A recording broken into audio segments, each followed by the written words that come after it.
Hey, what's on, guys? Welcome to my spoiler-free review of Black Panther.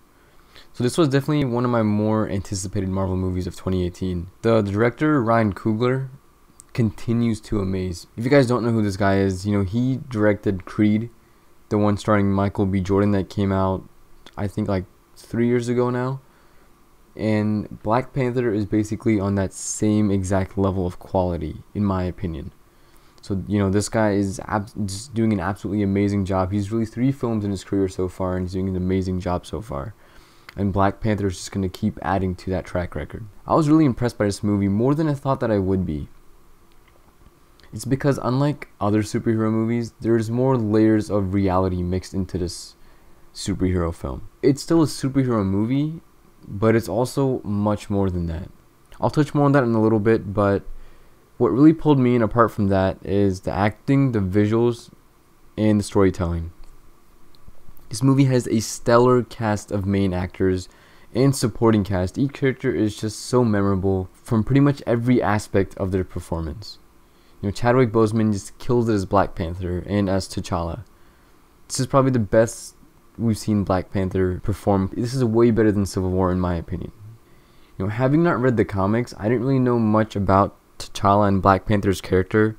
I like the really general idea down. He lives in this place called Wakanda, and vibranium is this whole source of their world, and he's a Black Panther, and he's super rich. That's basically all I knew about him. I didn't know about all his rogues gallery and whatnot. So this movie is a good eye opener for a lot of newcomers and new fans that may want to dive into these characters. What sets him apart though from the other antagonists that we've seen in the MCU so far is that if you put him in the whole billionaire rich kid kind of category, he's a much more likable character compared to Tony Stark, who's kind of an asshole. And then you have T'Challa, and T'Challa is just, he's much more humble, he's much more grounded, more down to earth, and he's a character that I think a lot of people can appreciate and really, maybe even to some extent, connect with or relate to. So that's what I really liked about T'Challa's character. Michael B. Jordan also delivered an incredible performance this time around. He's definitely one of the more memorable Marvel villains in the MCU to date.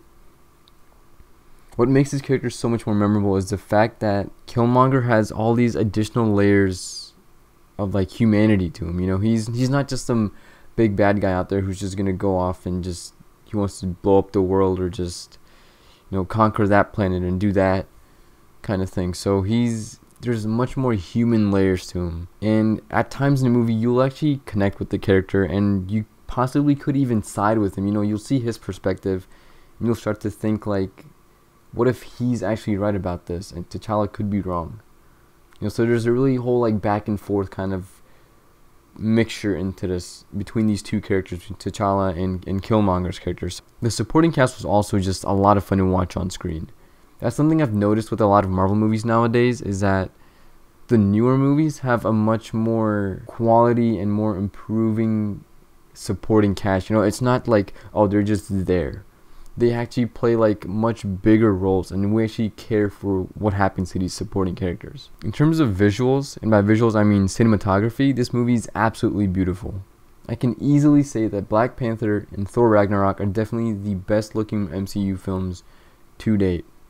They just both have so much color, so much just vibrancy, and it's just the whole color scheme is just so rich. It's absolutely amazing. The one true factor that really carries the film, and which should carry the film, is the story. As I mentioned earlier, this is much more than a superhero movie. It's a lot of that has to do with the backstory of Killmonger, along with the underlying message of the story. It's a lot more about than just saving the world or saving Wakanda. I'm not going to tell you what that underlying message is, because I feel like you grasp it better and you digest the message better if it's delivered to you through the perspective of the movie and the director. So because when you leave the theater and you're just thinking about that movie, that message, it just sinks in.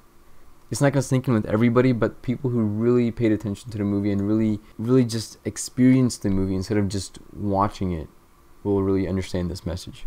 Now, with all that said, this movie isn't perfect. I'm sure I'm going to get a lot of hate from people just because Marvel movies have basically been put on this pedestal and every movie's just supposedly perfect nowadays, but the cold hard truth is this movie has its flaws. The biggest flaw for me especially would be the special effects and action sequences. This movie definitely has some great action sequences, don't get me wrong there, but as far as special effects go, they need some work. There's some scenes that look absolutely amazing and it's just beautiful to look at, and then there's some other scenes that just look super incomplete and it just looks like there's like a straight budget cut. There's one scene in particular around the third act that felt like for a split second that they just transitioned into like an animated movie. It still looked cool, but it didn't really connect with the whole, I guess, like the feel of the movie. It was kind of weird to see. It still looked really cool. I think you'll understand when you see it. It's been in a few trailers. Additionally, there are some action sequences that are shot in really dark areas and it almost took away from the enjoyment. I find myself trying to piece together parts of those action sequences, trying to understand it. I got the general message down, but when it comes to action sequences, I like to just sit back, relax, and just watch people kick some ass. I don't really want to try to use my brain and figure out, oh yeah, this character did that, or this character went that way, and just trying to piece together stuff like that in action sequences just isn't the way to go. Overall, Black Panther is a solid addition to the MCU and a great solo film for the Black Panther, with a rich, meaningful narrative, stellar performances, and mesmerizing cinematography. Overall, I give Black Panther an 8.7 out of 10. There's also a mid and post-credit scene, so be sure to stick around for those. I'm not going to say what they are, but they're worth sticking around for. Let me know what you guys think. Have you seen Black Panther? What do you think about it? Did you love it? Did you hate it? Do you have mixed feelings? And as always, if you like this video, then smack that like button, as always appreciated. If you have any comments or questions, leave them down below. And if you want to see more reviews and superhero content like this, then subscribe to see more. I'll see you guys next time.